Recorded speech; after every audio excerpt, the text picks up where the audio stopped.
乌云，快给我看看，不是你该拿的东西。时间研究一下金仙令。那这样呢？就再教你一招吧。速度快，爆发强。九元灭仙爪和九天仙元剑，帮我找到其他六个。你的血是蕴含神力吗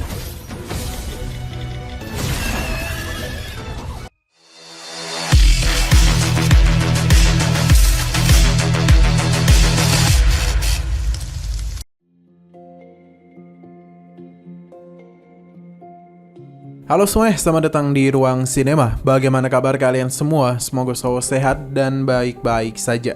Sesuai jadwal, jadi pada hari ini kita akan kembali melanjutkan series Donghua Supreme God Emperor episode terbaru, yang mana ini adalah episode yang ke-587. Bagi yang baru bergabung dengan series ini, kita sudah sediakan playlistnya. Jadi kalian bisa mudah mencari di mana episode awal dari series ini. Sebelum kita mulai episode terbarunya, kita akan melihat dulu apa saja yang terjadi pada episode sebelumnya. Tepatnya pada episode 586.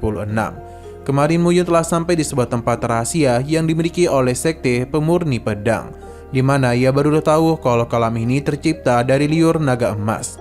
Namun sekte pemurni pedang malah menggunakan hal itu hanya untuk memurnikan pedang saja.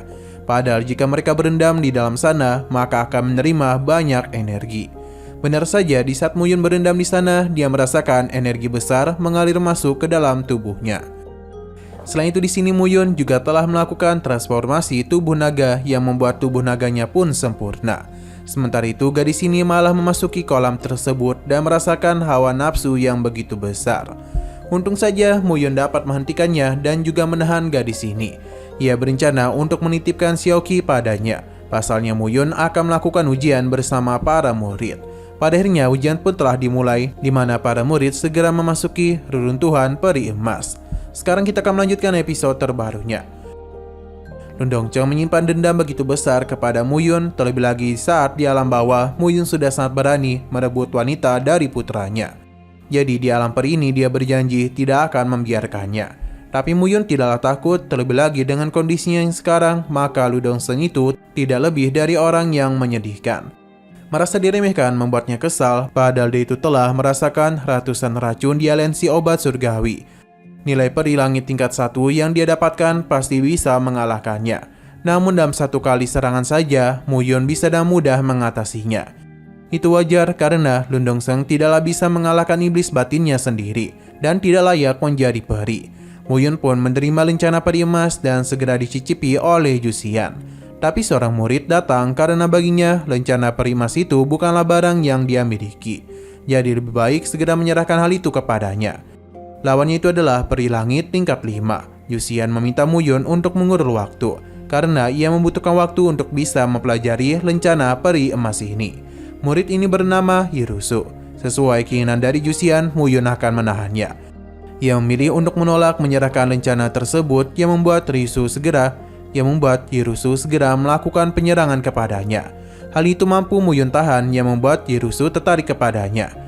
Ia pun meningkatkan beberapa serangan yang membuat Muyun harus menggunakan armor miliknya.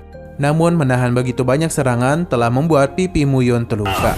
乌云，快给我看看，不是你该拿的东西。时间研究一下金仙令。那这样呢？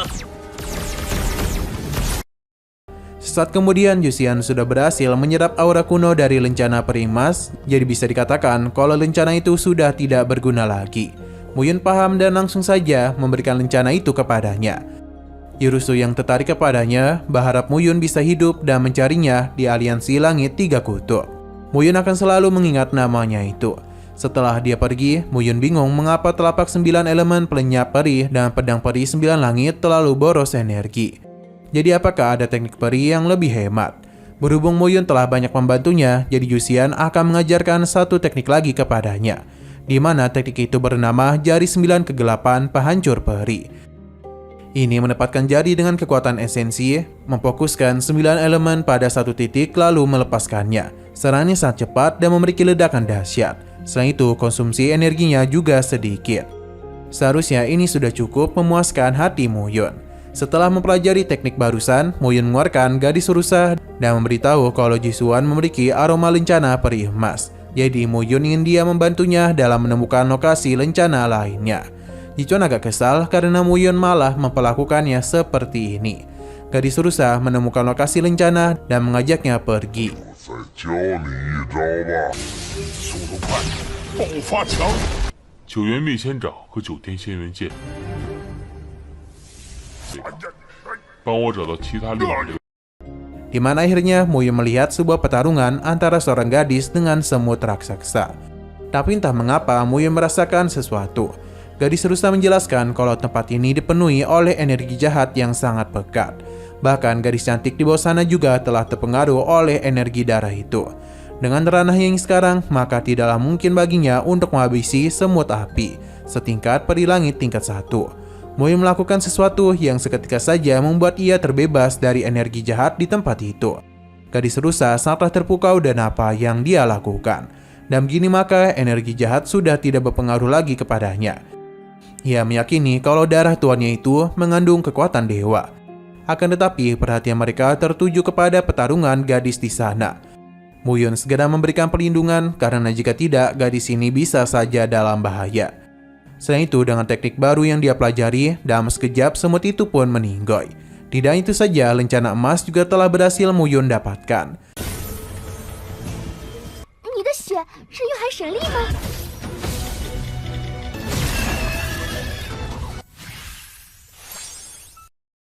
Gadis rusa menyarankan agar meneteskan sedikit darahnya untuk gadis itu, karena dengan begitulah dia bisa lepas dari energi jahat di tempat ini.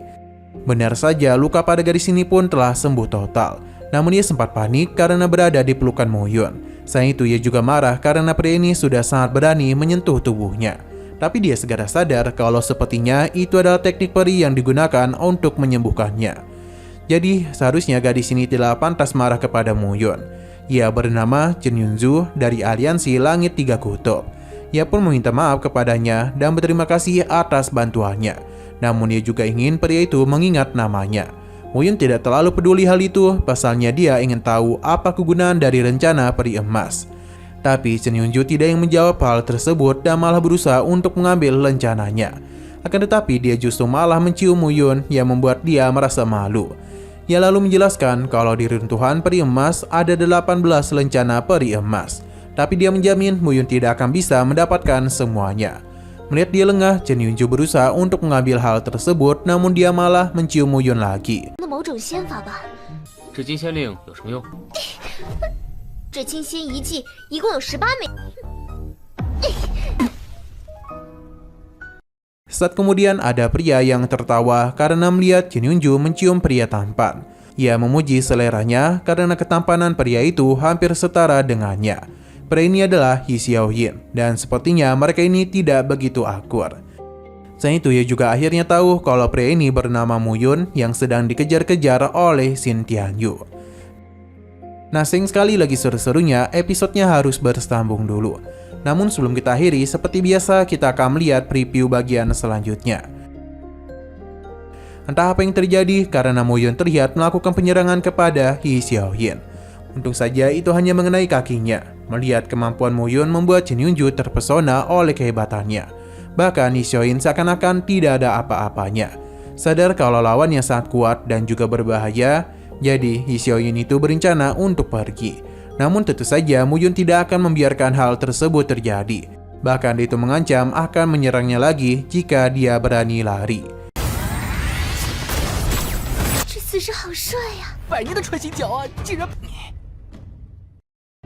Oke, sekian dulu pada video kali ini. Untuk video selanjutnya akan segera hadir. Jadi bagi kalian yang ingin mengikuti series ini, langsung saja klik subscribe dan aktifkan loncengnya. Terima kasih yang sudah menonton video sampai habis. Jika kalian suka pada video ini, klik like dan share ke teman-teman kalian tentang channel ini. Dan ditunggu aja kelanjutannya. Oke, sampai jumpa di video selanjutnya.